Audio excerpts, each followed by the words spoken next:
आज की हमारी वीडियो का डे 5 है और आज की वीडियो में हम द हिंदू जो न्यूज़पेपर है उसमें से वोकैबलरी लेकर आए हैं। आपके लिए कुछ वर्ड सेलेक्ट करके लेके आए हैं। ये जो वर्ड है आपको इंग्लिश सीखने भी हेल्प करेंगे और दूसरा आपको कोई भी अगर आप बुक पढ़ते हो, नोवेल पढ़ते हो, न्यूज़पेपर पढ़ते हो, मैगजीन पढ़ते हो तो उसमें भी आपका हेल्प करेगा। तो वीडियो थोड़ी सी लंबी हो सकती है, वीडियो को एंड तक देखते रहें तभी आपको जो है सारा कुछ अच्छे समझ आएगा। क्योंकि कहावत है Rome was not built in a day. तो इसका मतलब क्या है कि हाथों पे सरों या सरसों जो है वो नहीं जमा करती। तो इसलिए कोई भी काम अगर आप कर रहे हो तो उसमें आपको थोड़ा टाइम लगता है, तो उस चीज़ के लिए आपके अंदर पेशेंस होनी चाहिए। तो अगर आपके अंदर पेशेंस है तभी आप चीज़ों को अच्छे से समझ सकते हो या सीख सकते हो। तो वीडियो थोड़ी लंबी हो सकती है बट इन्फॉर्मेटिव होगी, ये मेरी गारंटी है। तो करते हैं शुरू। आज की वीडियो का हमारा फर्स्ट जो वर्ड है वो है verdict.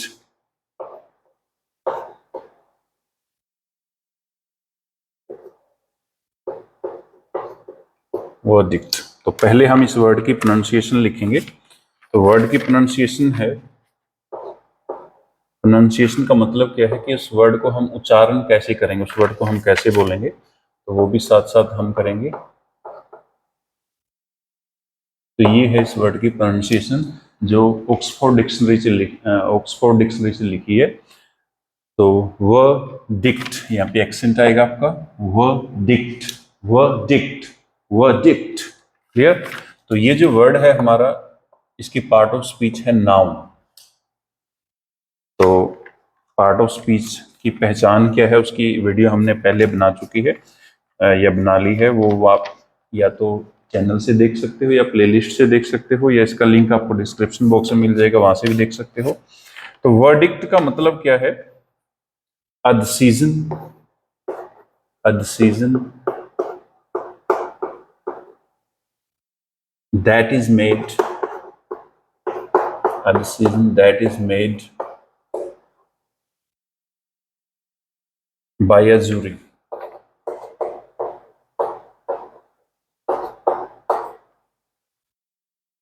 stating if somebody, SB का मतलब somebody है, is considered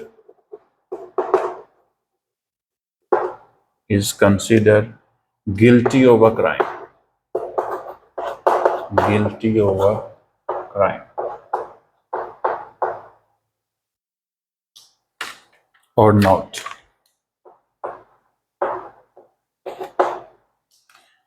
तो ये इस वर्ड का कंप्लीट मीनिंग है। मीनिंग को समझते हैं उससे पहले हम इसका सेंटेंस भी लिख लेते हैं पहले।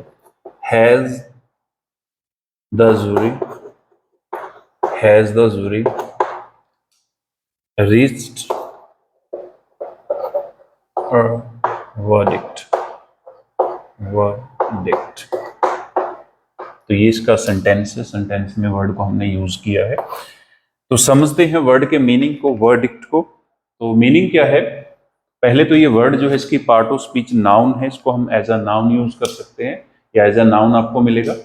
अ decision that is made by a jury, तो यहाँ पे जूरी का मतलब क्या है? जो जूरी है वो 5-6 जो जज होते हैं उनका बेंच होता है, तो उसको हम बोलते हैं jury. Stating if somebody is consider guilty of a crime और नॉट, तो वो क्या बताएंगे कि जो जजों का बेंच है, जो उनकी जूरी है, जो उनका ग्रुप है, तो इस चीज का जो है फैसला करेगा कि कोई भी व्यक्ति जो है किसी क्राइम में इन्वॉल्व है या नहीं। तो उस चीज के रिलेटेड जो फैसला सुनाएंगे तो उस चीज को हम बोलते हैं वर्डिक्ट।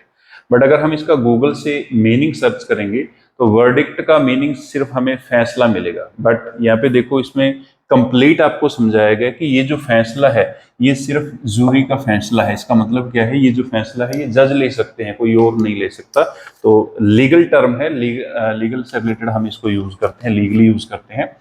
और दूसरा सेंटेंस में अगर हम देखें, has the jury reached a verdict, तो क्या जो बेंच है जजों का वो किसी वर्डिक्ट, वो किसी फैसले पर पहुंच पाया या नहीं। क्लियर।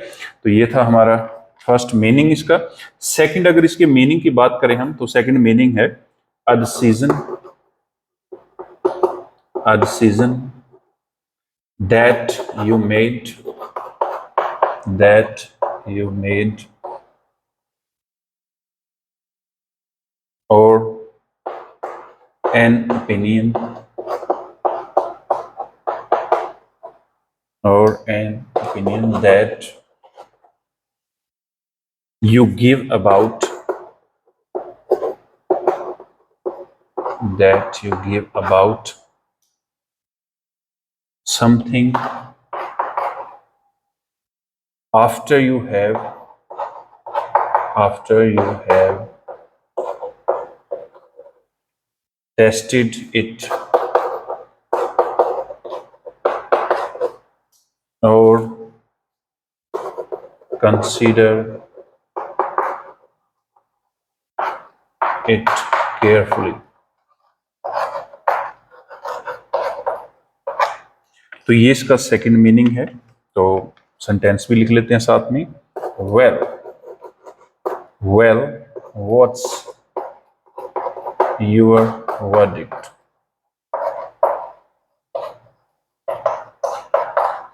तो ये इसका सेंटेंस में यूज है। तो सेकंड इसका मीनिंग क्या है? A decision that you made और an opinion that you give about something after you have tested it और कंसीडर इट केयरफुली।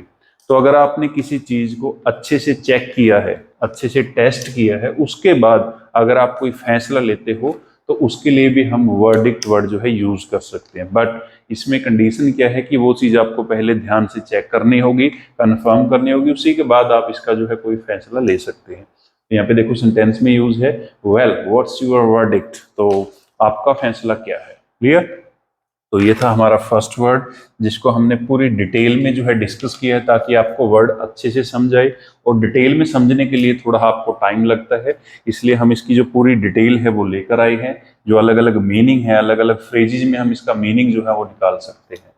तो कल वाली जो वीडियो है उसमें थोड़ा सा फोकस की वजह से जो मोबाइल है उसने फोकस प्रॉपर नहीं किया था, तो उसकी वजह से वीडियो जो है थोड़ी सी धुंधली टाइप बन गई थी। तो उस वजह से वीडियो थोड़ी खराब हो गई थी। तो आज की वीडियो में हम इसको साथ साथ चेक भी करते रहेंगे कि वीडियो का जो फोकस है वो प्रॉपर है या नहीं है। क्लियर? तो कल वाली वीडियो के लिए सॉरी, क्योंकि मोबाइल में नहीं पता लगा कि वो चीज़ जो है फोकस प्रॉपर किया है या नहीं किया है। तो आज थोड़ी सी सेटिंग चेंज की है। बाकी साथ साथ हम एक एक वर्ड लिखने के बाद उसको चेक भी करते रहेंगे ताकि पूरी जो वीडियो है वो बेकार ना जाए। क्योंकि इसमें देखो कितनी मेहनत लगती है, आप खुद देख सकते हो कि कल वाली जो वीडियो है उसका भी टाइम हाफ एन आवर से ज़्यादा ही था। तो आज वाली वीडियो भी जो है ऐसे ही बनेगी, क्योंकि चीज़ों को सीखने में, समझने में टाइम लगता है और आपके अंदर पेशेंस जो है वो होनी चाहिए। अगर पेशेंस होगी तभी आप चीज़ों को जो है अच्छे से समझ पाओगे और आपको चीज़ें जो है अच्छे से क्लियर होंगी। और जो गवर्नमेंट जॉब है वो आपसे सिर्फ एक ही चीज़ मांगती है, तो वो क्या है? तो वो है पेशेंस। तो अगर आप में पेशेंस है तो आपका कोई भी गवर्नमेंट एग्जाम जो है वो क्लियर हो सकता है, आप क्रैक कर सकते हो। बट उसके लिए आपके अंदर पेशेंस होनी चाहिए। अगर पेशेंस है तो आपका गवर्नमेंट एग्जाम कंफर्म है, क्लियर है। बट अगर पेशेंस नहीं है तो आपको अभी टाइम लगेगा। तो पहले हम इस वर्ड की जो है प्रोनाउंसिएशन की बात करें तो प्रोनाउंसिएशन है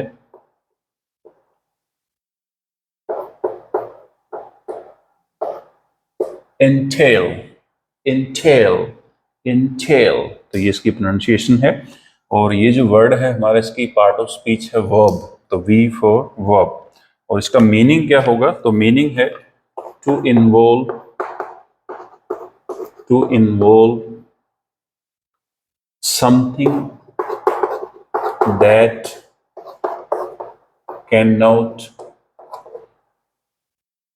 बी अवॉइडेड। तो क्या मतलब है? To involve something that can not be avoided. Clear? और इसका अगर हम सिनोनियम भी देखें तो साथ में सिनोनियम भी दिया है। तो सिनोनियम है इसका इन्वॉल्व। तो ये इसका सिनोनियम है। तो साथ साथ आपका जो सिनोनियम एंटोनियम टॉपिक है वो भी कवर हो रहा है, क्योंकि गवर्नमेंट एग्जाम में आपसे सिनोनियम भी पूछे जाएंगे, एंटोनियम भी पूछे जाएंगे। और ज्यादातर जो सिनोनियम एंटोनियम आते हैं वो न्यूज़पेपर से आते हैं। चाहे आप कितने भी बुक से रट्टा लगा लो, कितना भी बुक से पढ़ लो, लेकिन वो जो आपका गवर्नमेंट एग्जाम में आएगा तो वो चीज आपको जो है न्यूज़पेपर में से उठाई जाएगी, वहीं से आपको डाली जाएगी। तो इसलिए आपका साथ साथ सिनोनियम एंटोनियम का जो पार्ट है वो भी कवर हो रहा है। तो इसलिए आपको बोला है कि चीजों को अच्छे से करने में ही फायदा है। तो क्या मीनिंग है? To involve something that can not be avoided, तो जिसको हम छोड़ नहीं सकते, जिसको हम अवॉइड नहीं कर सकते, तो उस चीज को शामिल करना। सिनोनिम भी इसका इन्वॉल्व है, जिसका मतलब क्या है? एक तरह से शामिल करना। क्लियर? तो अगर हम इसका सेंटेंस देखें, the job entails a lot of hard work। तो इसका मतलब क्या है कि जो जॉब है, जो कार्य है, वो आपका हार्ड वर्क इंटेल करता है, हार्ड वर्क को इन्वॉल्व करता है। अगर आप हार्ड वर्क करोगे तभी आपकी जो जॉब है वो अच्छे से होगी, और अगर आप हार्ड वर्क जो है उसको अवॉइड नहीं कर सकते, अगर आप हार्ड वर्क को अवॉइड करोगे तो आपकी जॉब जो है वो अच्छे से नहीं होगी। तो इसलिए हमने यहाँ पे इसको वर्ड को यूज किया है, और ये वर्ड एज अ वर्ब है, आपका पार्ट ऑफ स्पीच क्या है? इसकी वर्ब। और इसका सिनोनियम क्या है? सिनोनियम है इसका इन्वॉल्व। तो ये था हमारा सेकंड वर्ब। और इसकी अगर हम फ्रेजल वर्ब की बात करें तो फ्रेजल वर्ब है इंटेल इन समथिंग। तो साथ साथ आपका फ्रेजल वर्ब जो टॉपिक है वो भी हो रहा है। तो फ्रेजल वर्ब भी अलग से टॉपिक आता है इंग्लिश में, और ये भी आपका जो है गवर्नमेंट एग्जाम में पूछा जाता है phrasal verb. Entailed in something. Clear? तो साथ साथ आपका जो है फ्रेजल वर्ब टॉपिक भी इन्वॉल्व हो रहा है इसी चीज के अंदर। तो आज जो है वीडियो का फोकस ठीक चल रहा है, तो उस चीज को भी हम साथ साथ चेक करते जाएंगे।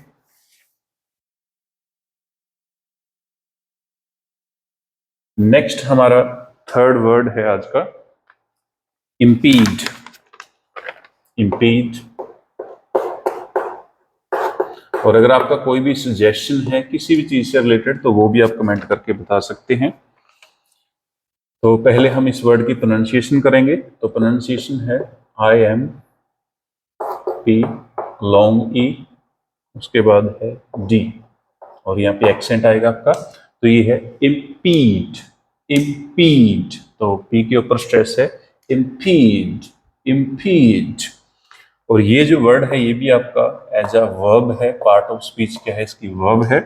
उसके बाद मीनिंग क्या होगा इस वर्ड का? टू डिले, टू डिले और stop the progress, to delay or stop the progress of something, to delay or stop the progress of something। और अगर हम इसका सिनोनियम देखें तो सिनोनियम है इसका समानार्थक शब्द जिसको हम हिंडर, और दूसरा है हैम्पर। हिंडर एंड हैम्पर, तो ये दो इसके सिनोनियम हैं, हिंडर एंड हैम्पर। तो क्या मतलब है इम्पीड का? टू डिले और stop the progress of something. तो इसका मतलब क्या है कि किसी चीज की जो तरक्की है या किसी चीज की जो प्रोग्रेस है, जो उसकी काम करने की समर्था है या उसकी जो कार्यविधि है, उसको रोक देना या उसमें देरी कर देना। तो यहाँ पे सिनोनियम भी है हमारे पास, hinder and hamper. Clear? Next है आपका, अगर हम सेंटेंस की बात करें, इसका सेंटेंस है work on the building, work on the building was impeded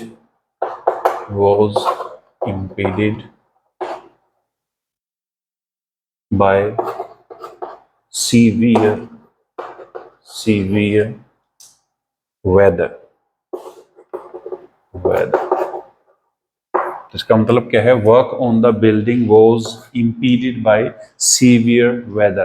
तो मौसम खराब होने की वजह से जो बिल्डिंग का कार्य था वो क्या हो गया? डिले हो गया या फिर बंद करना पड़ा। तो ऐसे हम इस वर्ड को जो है यूज कर सकते हैं सेंटेंस के अंदर। नेक्स्ट, अगर इसी वर्ड का हम नाउन बनाएं तो इस वर्ड का नाउन क्या बनेगा? तो नाउन है इस वर्ड का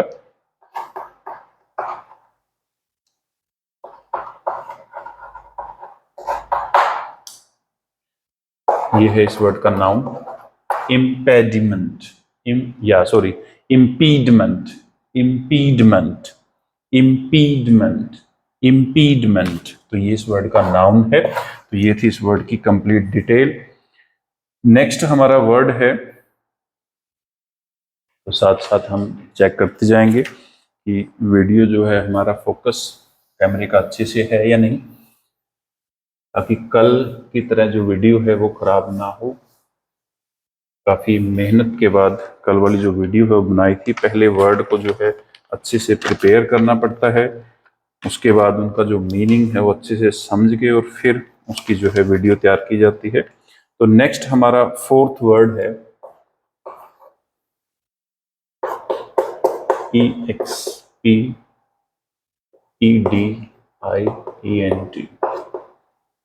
और इसकी अगर प्रोनाउंसिएशन देखें तो पहले इसकी प्रोनाउंसिएशन देखेंगे।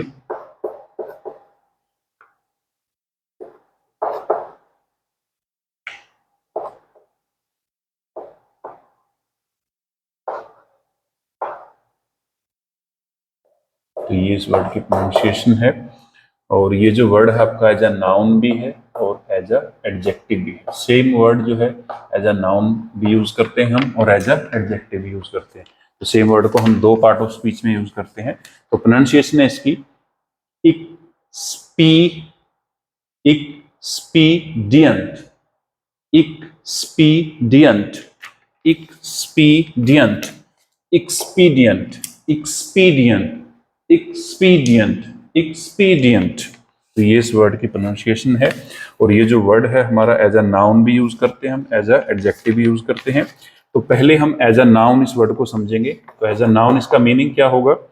An action, N action that is useful, an action that is useful or necessary, or necessary for a particular, for a particular, for a particular purpose,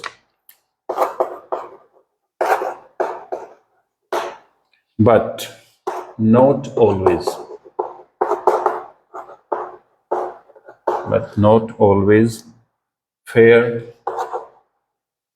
or right. Sentences का the disease was controlled, the disease was controlled by the simple, by the simple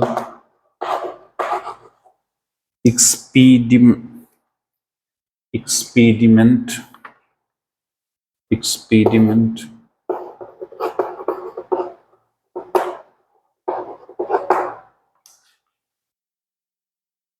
of not allowing, of not allowing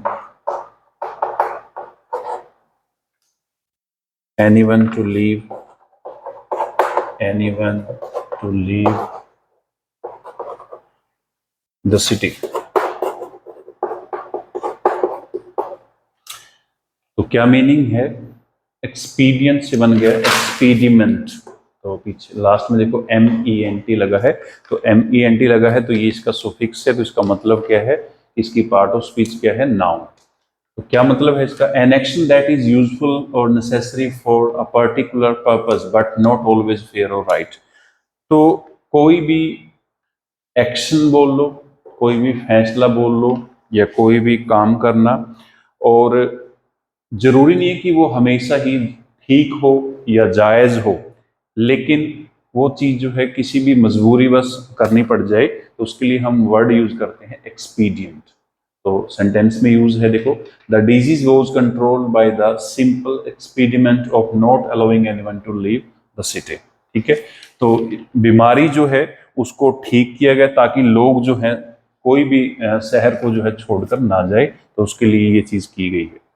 तो ये था हमारा word expedient. Next है, अगर हम इसको as a adjective देखें तो एज अ एडजेक्टिव क्या मीनिंग होगा इसका? तो एज अ एडजेक्टिव है यूजफुल, यूजफुल और नेसेसरी, यूजफुल और necessary for a particular purpose, for a particular purpose, particular purpose. तो एज एडजेक्टिव क्या मीनिंग है? यूजफुल और necessary for a particular purpose, किसी खास उद्देश्य के लिए कोई चीज जो है जरूरी होना। बट नॉट ऑलवेज फेयर और राइट, ये भी यहाँ पे है, but not always, but not always fair और राइट। तो जरूरी नहीं है कि हमेशा ही वो चीज ठीक हो या जायज हो, बट फिर भी जो है उस चीज को यूज कर लेना किसी उद्देश्य के लिए। क्लियर?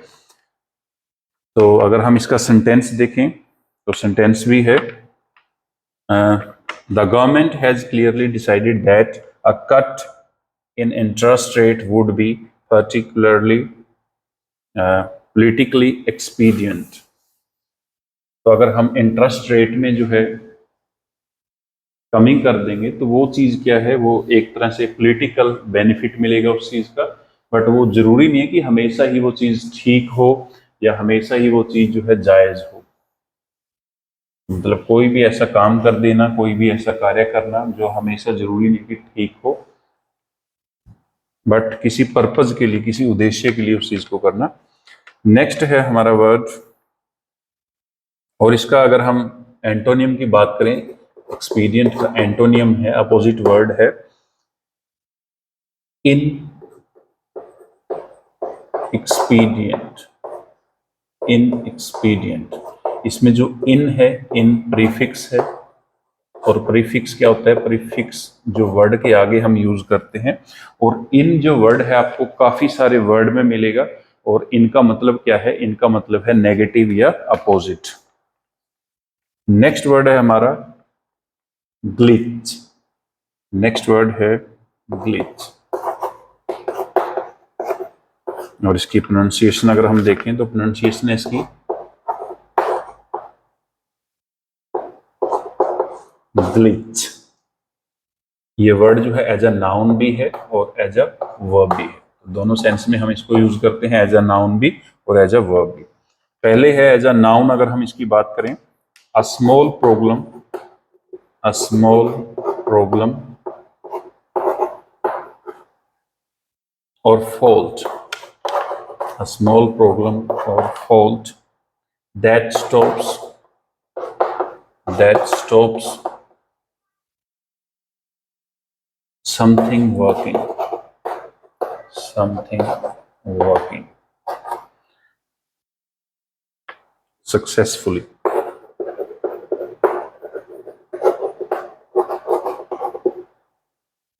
तो ये इसका एज अ नाउन मीनिंग है ग्लिच का। तो क्या मीनिंग है ग्लिच का as a noun? A small problem और fault that stop something working successfully. तो कोई भी ऐसी चीज जो किसी कार्य को या फिर किसी वर्किंग को रोक दे, तो उस चीज को हम बोलते हैं ग्लिच। और अगर एज अ वर्ब हम इसको देखें तो एज अ वर्ब क्या मीनिंग होगा इसका? ओह मशीन और सिस्टम। तो मशीन या सिस्टम के लिए हम इसको यूज करते हैं to suffer, to suffer a sudden fault, to suffer a sudden fault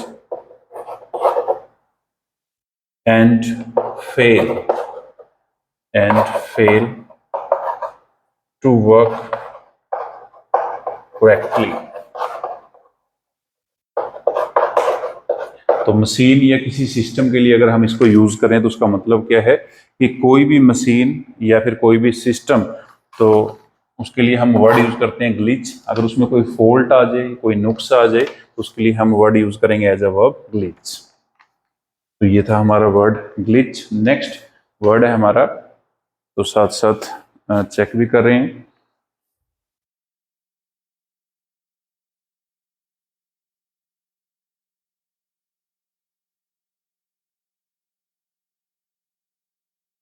next word है हमारा इरप्ट, इरप्ट।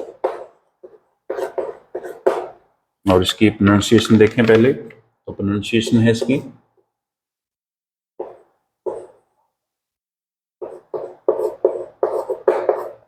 यहाँ पे एक्सेंट है इरप्ट, इरप्ट, इरप्ट। और ये जो वर्ड है हमारा, इसकी पार्ट ऑफ स्पीच है वर्ब। एज अ वर्ब हम इसको यूज करेंगे। तो मीनिंग क्या है? तो इसका मीनिंग है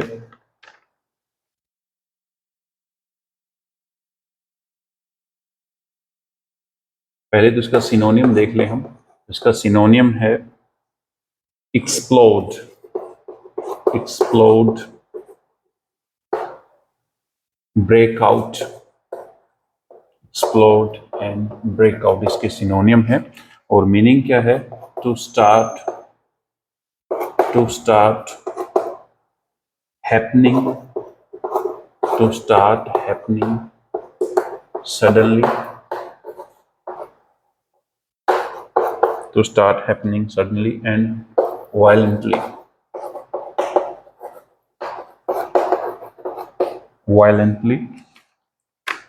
तो वर्ड सेंटेंस है इसका violence, violence erupted, violence erupted outside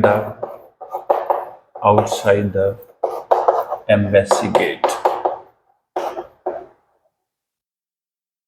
embassy gates। तो इरप्ट को ज्यादातर हम यूज करते हैं रोक्स के लिए। तो रोक्स जो हैं वो इरप्ट करती हैं, मतलब एक तरह से हम बोल सकते हैं कि बाहर निकलती हैं। तो जब वोल्केनो जो है वो ब्रेक करता है, तो वोल्केनो में से जो लावा बाहर निकलता है उसके लिए हम वर्ड यूज करते हैं इरप्ट। बट इस वर्ड को जो है हम दूसरी सेंस में भी यूज कर सकते हैं। जैसे यहाँ पे देखो लिखा है to start happening suddenly and violently. कोई भी चीज जो है एकदम से अचानक ही शुरू हो जाना और उस चीज को जो है बाद में कोई भयानक रूप धारण कर लेना। जैसे यहाँ पे सेंटेंस है violence erupted outside the embassy gate. तो एम्बेसी गेट के बाहर जो है काफी सारे दंगे बोल लो या फसाद जो है, लड़ाई झगड़ा जो है वो होने लग गया। तो उसके लिए भी हम इस वर्ड को यूज कर सकते हैं इरप्ट। और सिनोनियम क्या है इसका? एक्सप्लोड। तो एक्सप्लोड जो सिनोनियम है इसका, इसको हम यूज करते हैं वोल्केनो के लिए। और दूसरा है ब्रेकआउट। तो ब्रेकआउट भी हम उसी के लिए यूज कर सकते हैं, बट ब्रेकआउट जो है हम यहाँ पे भी सेंस में भी इसका यूज कर सकते हैं मीनिंग। नेक्स्ट है एक और हम इसको एक सेंस में और यूज कर सकते हैं to suddenly, to suddenly express, to suddenly express your feeling, your feeling very strongly, very strongly, especially by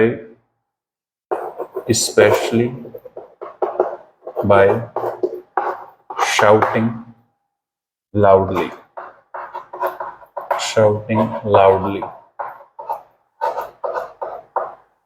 तो क्या मीनिंग है इसका? तो दूसरी और सेंस में हम इसको यूज कर सकते हैं। दूसरी सेंस क्या है? To suddenly express your feeling very strongly specially by shouting loudly. तो एकदम से कोई आपको कुछ भी याद आ जाए, मान लो कोई बात याद आ गई, तो उस वजह से आप जो है एकदम से हंसने लग जाओ, जोर जोर से हंसने लग गए या चिल्लाने लग गए, खुशी से मान लो या गम से मान लो, कई बार कोई मिसहैपनिंग होगी तो उसकी वजह से आप चिल्लाने लग गए। तो वो जो फीलिंग है उसको आप रोक नहीं पाए, तो उसके लिए भी हम जो है इरप्ट वर्ड यूज कर सकते हैं कि वो फीलिंग आपकी बाहर आ गई, वो दुख या जो खुशी है आपकी बाहर आ गई, तो उसके लिए भी हम वर्ड यूज कर सकते हैं इरप्ट। क्लियर? नेक्स्ट है टू सडनली अपीयर। एक और मीनिंग है इसका to suddenly, to suddenly appear on your skin, on your skin. तो एक और सेंस में हम इस वर्ड को यूज कर सकते हैं to suddenly appear on your skin. अगर आपकी स्किन के ऊपर रैशेज वगैरह जो हैं, जैसे खुजली करने के बाद या खारिश करने के बाद आपकी जो स्किन है वो रेडिश हो जाए, लाल हो जाए, तो उसको भी हम बोल सकते हैं कि जो आपके ये चीज क्या होगी, इरप्ट होगी, मतलब क्या है, एक तरह से फैल गई, वो चीज बाहर निकल गई, तो उस सेंस में भी हम इरप्ट वर्ड जो है उसको यूज कर सकते हैं। तो अलग अलग जो सेंस है सेम वर्ड की वो हम सभी आपके लिए लेकर आते हैं, ताकि आपको जो वर्ड है वो अच्छे समझ आए। इसकी सिर्फ हम पंजाबी या हिंदी जो है वो नहीं ट्रांसलेट करते, तो प्रॉपर जो मीनिंग है वर्ड का वो समझाया जाता है, ताकि आप उस वर्ड को, सेम वर्ड को अलग अलग सेंस में यूज कर सकें। तो ये था हमारा वर्ड इरप्ट, और इससे नाउन अगर बनाना हो तो नाउन बन जाता है इरप्ट से इरप्शन। नाउन क्या होगा इससे, इरप्शन।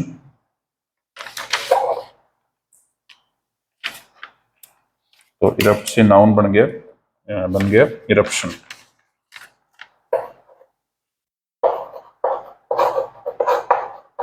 क्योंकि देखो नाउन की आपको पहचान बताई थी कि नाउन की पहचान क्या है, लास्ट में देखो लगा है TION, तो लास्ट में आपका सुफिक्स लगा है TION, इसका मतलब क्या है कि ये वर्ड जो है आपका एज अ नाउन है, इरप्शन। तो इरप्ट से बन गया इरप्शन।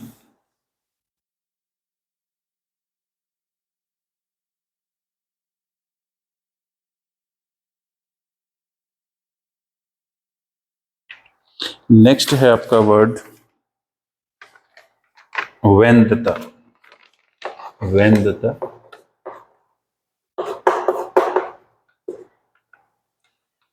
प्रोनाउंसिएशन देखेंगे पहले इसकी।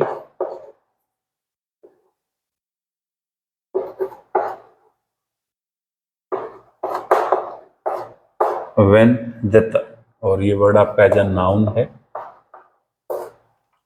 वेंदता। प्रोनाउंसिएशन है इसकी वेंदता। A long and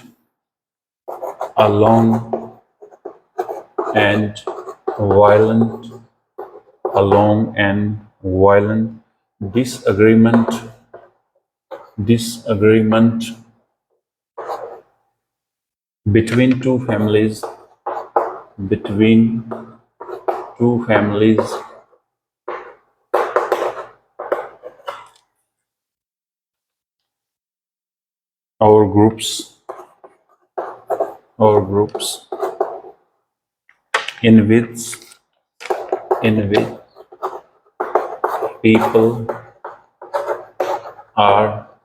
or groups in which people are murdered in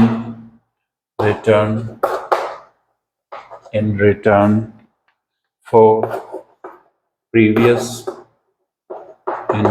for previous murders। Synonym है इसका feud.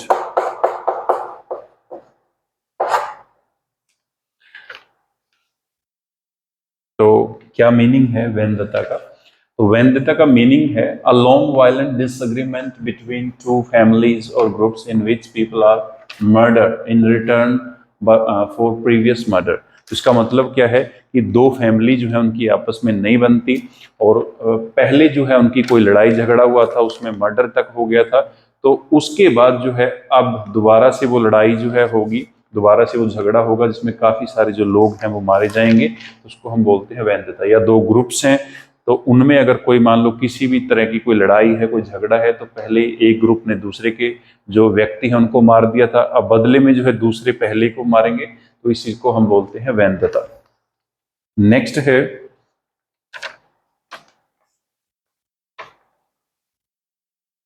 A long, second meaning है इसका a long argument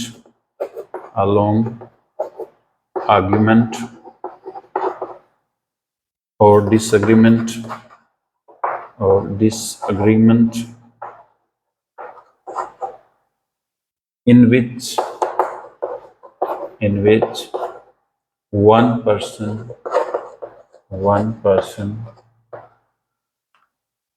or group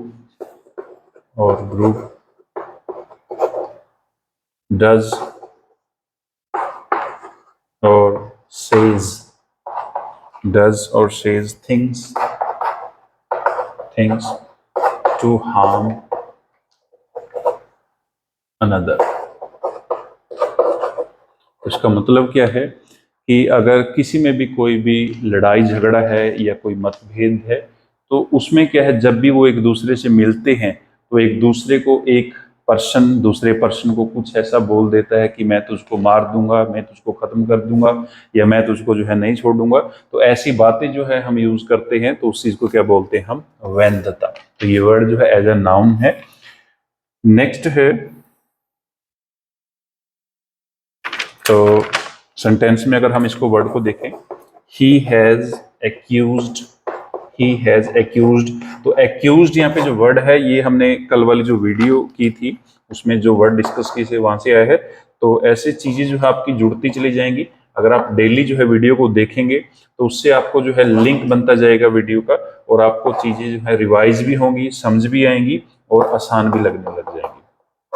pursuing a vendetta, a vendetta against him, against him. तो क्या है?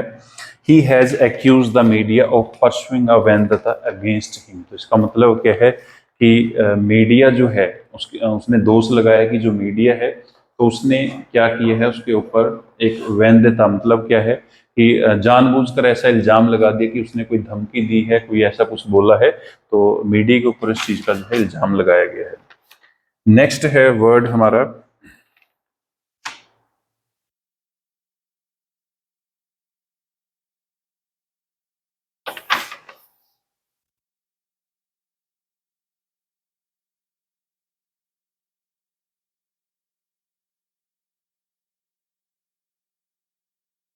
Next word है slate,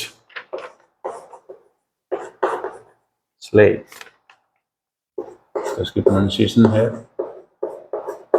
slate. और ये वर्ड जो है हमारा एज अ नाउन भी है और एज अ वर्ब भी है। एज अ नाउन तो हम इसको यूज करते हैं, जो लिखने वाली हम यूज करते हैं स्लेट। पत्थर का जो बोल लो कि एक स्क्वायर टाइप या रेक्टेंगुलर टाइप एक सिस्टम बना होता है जिसके ऊपर हम लिखते हैं और उस चीज को हम इरेज भी कर देते हैं। तो आजकल तो जो है डिजिटल भी आ गई है, जिसको हम एक बटन प्रेस करने से ही उस चीज को इरेज कर सकते हैं। नेक्स्ट है, तो एज अ वर्ब भी हम इस वर्ड को यूज करते हैं। तो एज अ वर्ब क्या मीनिंग होगा इसका? To criticise, to criticise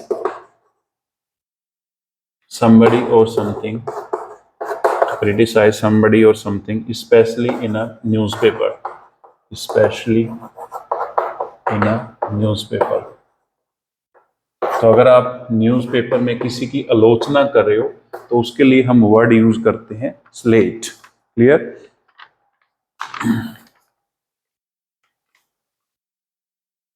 next है रिफ्ट। नेक्स्ट वर्ड है हमारा रिफ्ट। प्रोनाउंसिएशन है इसकी रिफ्ट। और ये जो वर्ड है हमारा एज अ नाउन है rift. A serious disagreement, a serious disagreement, a serious disagreement between people, between people that stops, that stops their relationship, their relationship from continuing।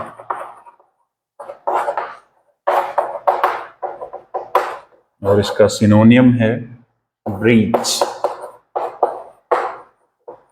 सिनोनियम है इसका ब्रीच और डिवीजन। तो ये इसके दो सिनोनियम है, ब्रीच एंड डिवीजन।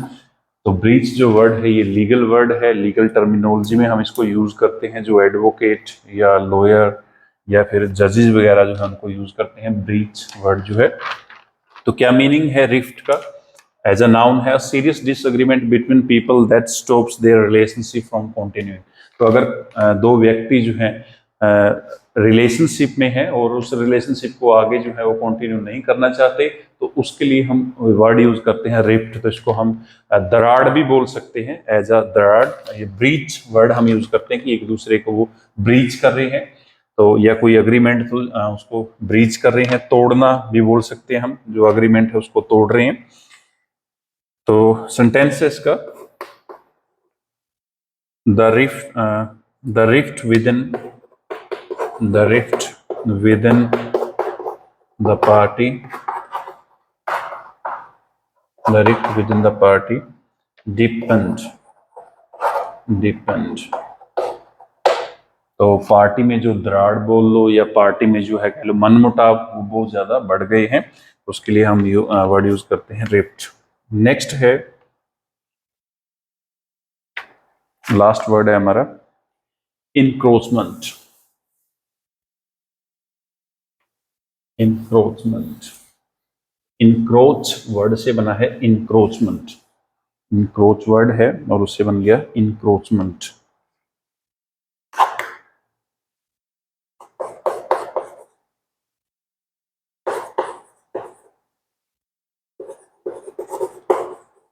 इंक्रोच से बन गया इंक्रोचमेंट। पीछे लास्ट में जो है MENT लगा है, तो ये वर्ड जो है आपका एज अ नाउन होगा। तो ये चीज जो है हमने पार्ट ऑफ स्पीच वाली जो वीडियो है उसमें बताई थी।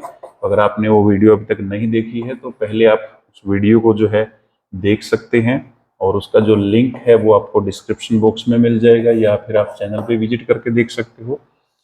इंक्रोचमेंट, ये इसकी प्रोनाउंसिएशन है इंक्रोचमेंट।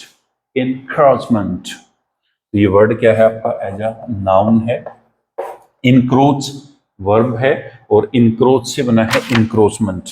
तो क्या मीनिंग है, टू स्लोली